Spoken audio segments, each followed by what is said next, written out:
बचपन मेरा जो पूरा अमृतसर में बीता है, तो अमृतसर में 3 चीजें बड़ी मशहूर हैं, एक वाघा बॉर्डर, एक गोल्डन टेम्पल और तीसरा उनके बीच में खड़े कुलचे छोले वाले, तंदूरी कुलचे। इतने लोग खाते हैं। मेरा भाई अभी अभी अमृतसर से आया है, 4 कुलचे पेल के बैठा हुआ है ये रेड कोट में। ये मुझसे बड़ा प्यार करता है, 2 चीजों से बड़ा प्यार करता है, मुझसे और अपने पेट से। पेट आज भी लेके आया साथ में। और सीरियसली हमारे लोग इतने कुलचे के शौकीन हैं। मैं जब से यहां पे स्टेज पे आया हूं, आई थिंक 10-15 मिनट, तब तक 14 लाख कुलचे कंज्यूम कर चुके होंगे अमृतसर वाले।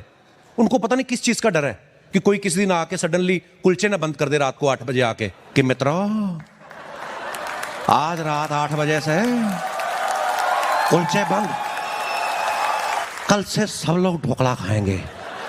हो ही सकता है।